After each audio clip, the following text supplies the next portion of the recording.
নমস্কার, Deepa's thought spice হটে সবাইকে স্বাগত জানিয়ে আজকে রেসিপি শুরু করে দিলাম। আজ বানাবো নিরামিষ আলু বিনস। তো উপকরণ দেখে নিয়েছি বেশ কয়েকটা কাঁচা লঙ্কা, টুকরো করে কেটে রাখা আলু, বিনস আর টমেটো। আলু ভাজার মতোই আলুগুলো কেটেছি, তবে আকারটা একটু মোটা। তারপরে এখানে টমেটোগুলো প্রথমে 4 টুকরো করেছি, প্রতিটা ভাগ থেকে আবার 2 টুকরো করে কেটে নিয়েছি। আর বিনসগুলো ছোট করে কেটে রেখেছি, সব ধুয়ে পরিষ্কার করে সাজিয়ে রেখে নিয়েছি। এখন মূল রান্নায় চলে এলাম। বসিয়ে নিলাম কড়াই, তার মধ্যে দিয়ে দিলাম প্রয়োজন মতো সর্ষের তেল। এবার ফোড়ন দিচ্ছি। ওই কাঁচা লঙ্কাগুলো একটু হাত দিয়ে ফাটিয়ে নিলাম, তারপরে টুকরো হয়ে যেতেই ছেড়ে দিলাম তেলের মধ্যে। এরপর দিয়ে দেব সামান্য কালো জিরে। কালো জিরে খেতে তো খুবই অপূর্ব লাগে, এর গন্ধটা তার থেকেও বেশি ভালো লাগে। আর এর তো অনেক গুণ রয়েওছে। বাত বেদনা এই কালো জিরে খেলে আমাদের অনেকটাই উপশম হয়। আর এত সুন্দর টেস্ট লাগে এই কালো জিরে কাঁচা লঙ্কা ফোড়ন দিলে যে বলার নয়।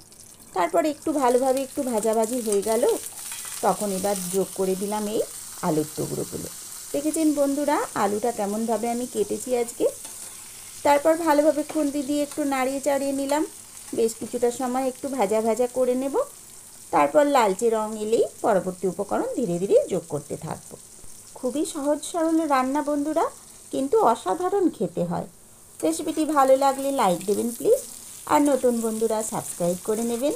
দীপাস থট স্পাইসি হাটকে সামনের দিকে এগিয়ে নিয়ে যেতে উৎসাহিত করবেন। তো যথারীতি আমি এরপর পরবর্তী উপকরণ যোগ করে নিলাম। সেটি হলো বিনসের টুকরো। বিনসগুলো একটু দেরিতে দিয়েছি, বেশি করে ভাজবো না, তাহলে এর কালারটা নষ্ট হয়ে যাবে। তো হালকাভাবেই একটু নাড়াচাড়া করে নিচ্ছি, যাতে এর কাঁচা কাঁচা গন্ধটা দূর হয়ে যায়, ঠিক ততটা অবধি। পুরনো বন্ধুদের অসংখ্য ধন্যবাদ আমায় সাপোর্ট করার জন্য, আমার পাশে রোজদিন থাকার জন্য। তো আচ্ছা, রান্নাতে আরেকবার ফিরে চলে এলাম। এখন আমি যোগ করে নিলাম বেশ খানিকটা লবণ, প্রয়োজন মতো লবণ। তারপরে দিয়ে আবার নাড়িয়ে চাড়িয়ে নেব। দেখুন বন্ধুরা কালারটা কীরকম এসেছে, মানে আমি বোঝাতে চেয়েছি এই বিনসগুলোর রঙটা অতিরিক্ত ভাজা করলে যেমন ছ্যাঁকপোড়া হয়ে যায় সেরকম করিনি, বেশ সবুজ সবুজ কালারই রয়েছে। তারপর একটু নাড়িয়ে চাড়িয়ে নেওয়ার পর লবণটা মিশে গেল, আর আমি যোগ করে নিয়েছি টমেটো। টমেটোটাও ভালোভাবে একটু ভাজা হয়ে যাবে, আর লবণের সংস্পর্শে একটু নরম নরম হয়ে যাবে। যতক্ষণ না এগুলো সমস্তটা একসাথে ভাজা হয় ততক্ষণ একটু রান্না করে নেব। তারপর দেখুন কিছুটা পরে আমি যোগ করে নিয়েছি একটু গুঁড়ো লঙ্কা। এতে রঙটা খুব সুন্দর হবে। কাশ্মীরি লঙ্কা আপনারা ইচ্ছে হলে যোগ করতে পারেন, তবে একটু ঝাল হবে এই উদ্দেশ্যেই আমি ঝাল লঙ্কাই যোগ করেছি। তারপরে সামান্য পরিমাণ হলুদটাও দিয়ে নিয়েছি। এবার পুরোটা ভালোভাবে খুন্তি দিয়ে একটু নাড়িয়ে নিলাম। তারপর ঢাকা চাপা দিয়ে নেব। কিছুটা সময় মজে যাবে, মানে হালকা একটু সেদ্ধ হবে, জল বেরিয়ে পড়বে, আর লবণ হলুদ সব কিছুর সাথে মিশে একটু নরম নরম ভাব আসবে। পুরোটা সেদ্ধ হবে না, কিন্তু অল্প একটু সেদ্ধ হয়ে যাবে। তারপরে আমি জল যোগ করে নেব। বেশ খানিকটা জল দিয়ে নিলাম, হালকা একটু ঝোল ঝোল মতো থাকবে, আর সমস্তটা তো সেদ্ধ হতে হবে, সেই পরিমাণ বুঝে জল দিয়ে নেব। তারপর ঢাকনা দিয়ে এবার মাঝারি আঁচ করে একটু সেদ্ধ করার উদ্দেশ্যে সময় দেব। দেখেছেন আঁচটা হালকা একটু বাড়িয়ে নিয়েছি। বন্ধুরা আপনারা একটু বেশি বেশি করে সবাইকে শেয়ার করে নেবেন আমার রেসিপিগুলো, যাতে সবাই দেখতে পায়, আর দীপাস থট স্পাইসি হাট অনেকটা দূর এগোতে পারে সামনের দিকে। তো এটি আমার বিশেষ অনুরোধ ছিল। তারপর দেখুন আমি যথারীতি ঢাকনা খুলে দেখে নিচ্ছি কীরকম পরিস্থিতি। টকবক করে জলটা বেশ ভালোই ফুটছে। আশা করি আলু সেদ্ধও হয়ে গিয়েছে। আর কিছুটা সময় দেব। এবার সামান্য একটু আঁচ কমিয়ে পুরোটাই রান্না হওয়ার জন্য, সেদ্ধ হওয়ার জন্য সময় দিয়েছি। এখন আবার খুলে নিয়েছি ঢাকনাটি, অনেকটাই জল শুকিয়ে গিয়েছে, আর সমস্তটা রান্নাও হয়ে গিয়েছে। আলু সেদ্ধ দেখুন বন্ধুরা, রঙটা দেখেছেন বিনসের বেশ সুন্দর এখনও রয়েছে। এবার আমি প্রয়োজন মতো একটু চিনি যোগ করে নিয়েছি, কেননা টমেটো রয়েছে, আর সবজি নিরামিষ খাবার একটু হালকা মিষ্টির ভাব থাকলে বেশ খেতে ভালোই লাগে। তো যথারীতি আমি চিনি দিয়েও একটু নাড়িয়ে নিয়েছি। তারপর আর কিছুটা সময় রেখে দেব।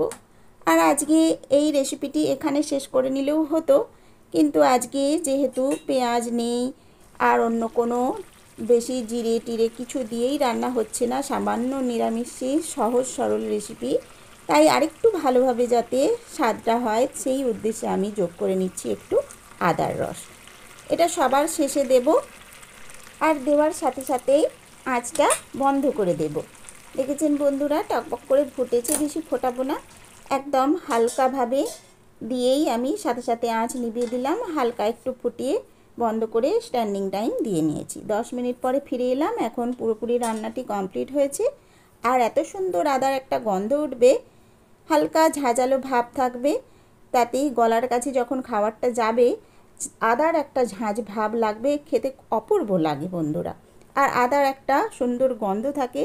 যেহেতু রান্না ভালোভাবে কষিয়ে হয়নি আদাটা, এখানে সবার শেষে যোগ করেছি, ওই আদার মিষ্টি গন্ধটা, ঝাঁঝালো গন্ধটা খাওয়ার সাথে সাথেই খুব ভালো লাগবে গরম গরম ভাতের সাথে। আর এই গরম গরম তরকারিটি খেতে অপূর্ব লাগে।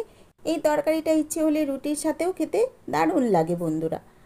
আর বিশেষ করে যখন এই ওয়েদার চেঞ্জের সময় সর্দি কাশি গলা ব্যথার ভাব থাকে, তখন এইভাবে রান্নাটি করে খেলে এত ভালো লাগে যে বলার নয়। গলার কাছে একটা প্রশান্তি অনুভব হয়, খুব ভালো লাগে। ঝাল ঝাল মিষ্টি মিষ্টি টক টক, আর এই আদাটি যোগ করার জন্য অপূর্ব একটা আলাদা অনুভূতি হয়। তো যাই হোক, এখন আমি সার্ভ করে নিলাম একটা প্লেটের মধ্যে। ছোট্ট একটি কাঁশির মধ্যে আমি সমস্ত তরকারিটা ঢেলে নিয়েছি।